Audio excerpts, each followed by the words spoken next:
Hello my dear students, this is Dr. 𝗲𝗵𝗵𝗺, your biochemistry mentor. In this video, we are going to discuss about cholesterol. What is cholesterol, how it is synthesized in the body, how it is degraded in the body, what is the fate of cholesterol, what is the clinical significance of cholesterol. Okay, so let's start up with cholesterol.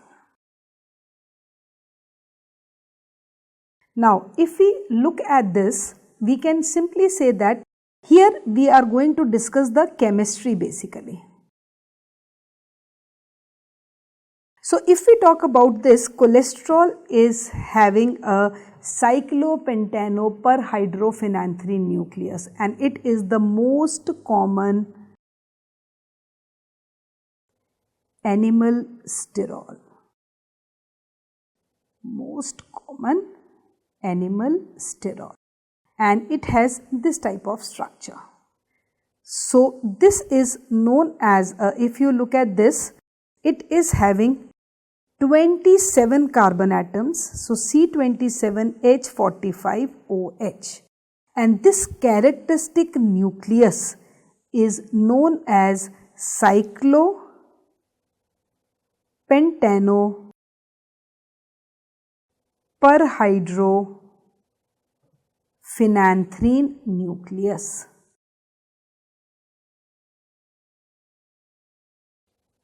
Right. Now, if we talk about the structure of cholesterol, it is here. We can see that it has an OH group here. It has A, B, C, D rings, and this is how the different groups are arranged on this. And this cholesterol is strictly amphipathic in nature. Very important. Okay. And it is transported by HDL, and this HDL, the moment it binds with this amphipathic cholesterol, then with the help of an enzyme, it is converted back into a spherical form. So now if we talk about this cholesterol, obviously we get from the diet. Then this cholesterol is synthesized also in the body. We call it as de novo synthesis. And once it is synthesized, it is required to form bile acids. It is required to form vitamin D, and it is required to form the steroid hormones. So we can say this is the fate of cholesterol, and rest will be excreted in feces. And if we talk about the normal concentration of cholesterol, it should be 150 to 250 or 220 milligram percentage. Now the question is that this cholesterol 70% has to move in the esterified form. Very, very important. Now, what is this esterified form? This cholesterol combines with lecithin. We all know that lecithin is a phospholipid. So, when this cholesterol combines with the lecithin, the enzyme here is LCAT, which stands for lecithin cholesterol acyl transferase.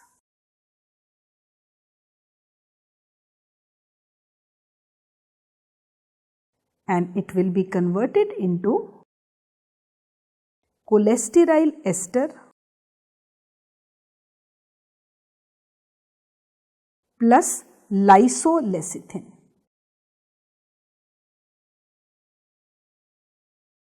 Right. And this is the form which moves actually. Okay. And this is a very, very important reaction which is occurring in the body, and this acylation takes place at position number 2. So, at position 2, this acylation occurs. And if this 𝗏𝗃 enzyme is absent, it will lead to increased concentration of cholesterol and decreased concentration of cholesterol ester.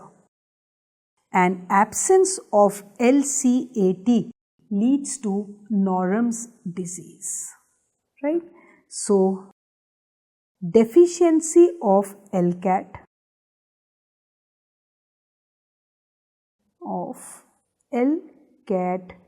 leads to Norham's disease.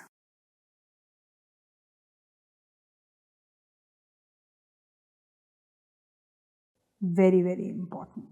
Okay, so basically, whether there is a complete deficiency of LCAT or there is partial deficiency of LCAT, that we have to see. So, if there is complete deficiency,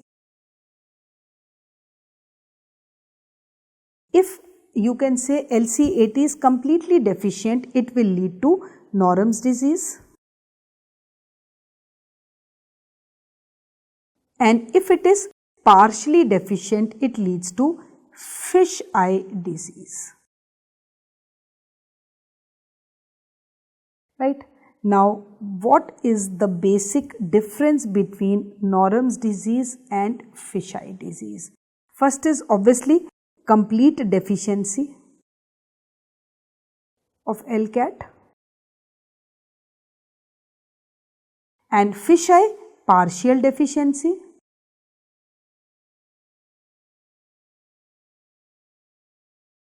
Second is, what happens is there is increased concentration of cholesterol.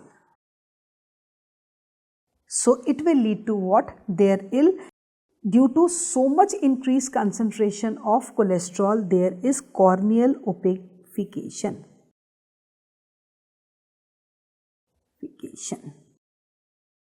Because itna zyada cholesterol will be deposited that the cornea will start becoming opaque, which is absent here, right? And then another important feature here is, which differentiates Norham's from fish eye disease, it leads to end stage renal disorder. So, you can say here end stage a renal disorder will be there, or renal disease will be there, whereas it will be absent here, and it will also lead to hemolytic anemia. In fish eye disease, no hemolytic anemia is there, no ESRD is there, no corneal opacification is there. But in Norham's disease, which is due to the complete deficiency of LCAT, this is produced. Okay.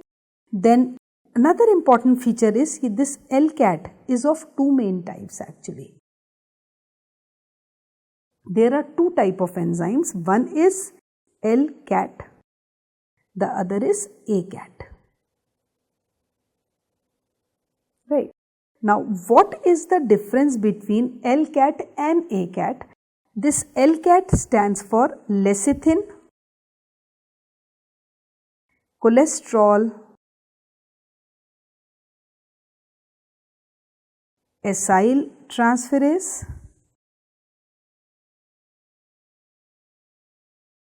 and ACAT stands for acyl cholesterol acyltransferase. And if we talk about the occurrence, it is associated with present with HDL in the blood vessels,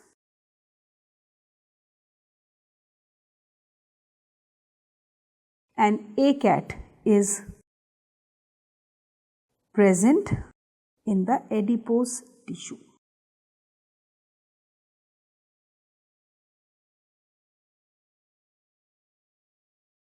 Adipose tissue, right?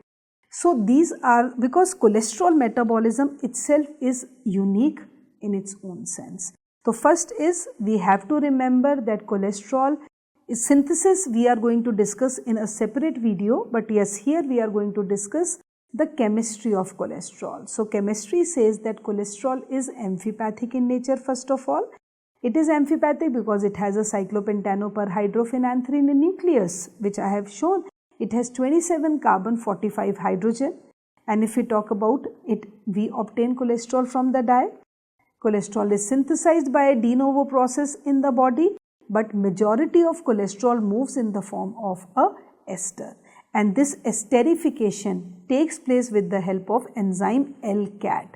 And the most important point to remember here is, if we talk about the apoproteins, ApoA1 always activates 𝗏𝗏𝗏.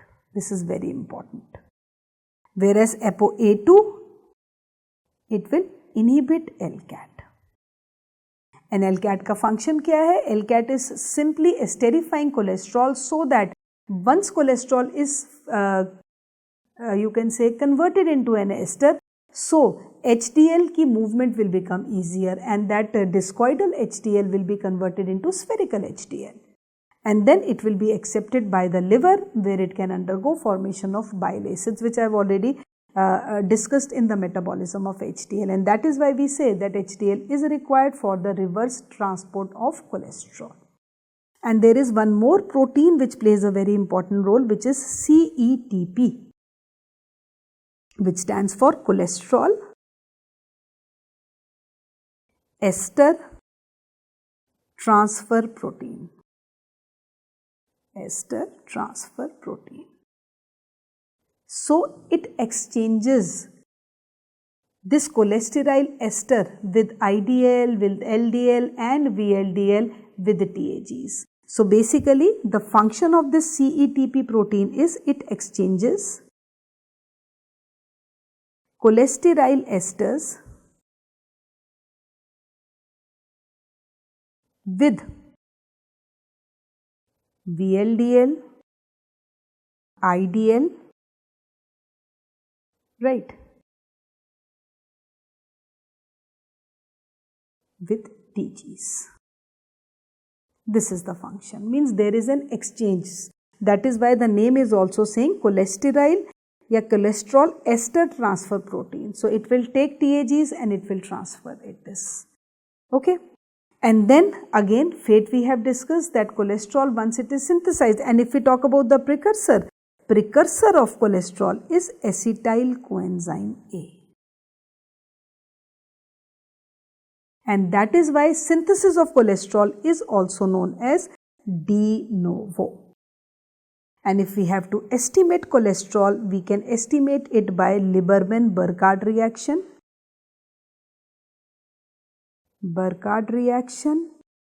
స్థాళికోవిస్కీ reaction,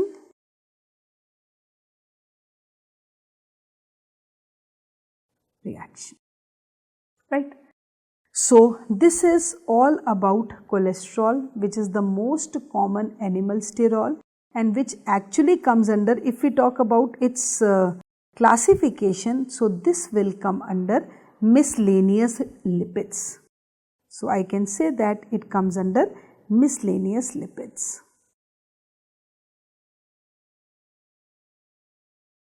Right.